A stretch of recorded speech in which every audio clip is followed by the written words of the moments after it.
दुनिया के ताने इन फितनों के दौर में बर्दाश्त करना सीख जाओ। लोग तुम्हारे अखलाक पर उंगलियां उठाएं, तुम्हारे सच बोलने पर भी ताना हो, तुम्हारे ईमान पर कायम रहने पर भी ताना देंगे लोग, तुम्हारी अच्छी बातों पर ताना देंगे कि इसकी जुबान तो देखो, मुल्ला बन गया, मौलवी बन गया, मौलाना जैसी बातें करने लग गया, ये ताने देने लग जाएंगे लोग। तो हदीस क्या नौजवान सुनाएगा, उसको कहते हैं अल्लामा बन गया, मौलवी बन गया है। ये दौर अल्लाह के नबी सल्लल्लाहु अलैहि वसल्लम ने हदीस पाक में फरमाया, इतना ही नहीं कि मौलवी मौलाना कहकर के ताना देंगे, ऐसा देखेंगे जैसे एक जिना करने वाले को देखा जाता है।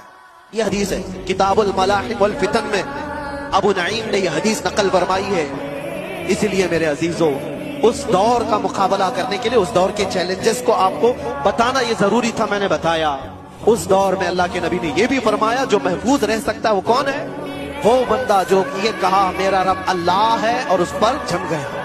चाहे कुछ भी हो, अब मेरा रब अल्लाह है, तो मेरे सीने पर चढ़ करके बोलो, मेरी गर्दन।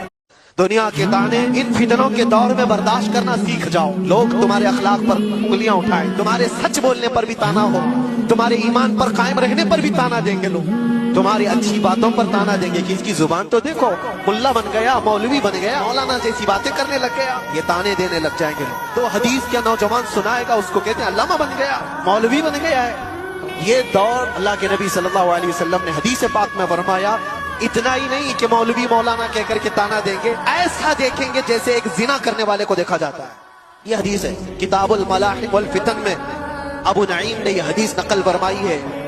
इसलिए मेरे अजीजों, उस दौर का मुकाबला करने के लिए, उस दौर के चैलेंजेस को आपको बताना ये जरूरी था, मैंने बताया। उस दौर में अल्लाह के नबी ने ये भी फरमाया, जो महफूज रह सकता है वो कौन है?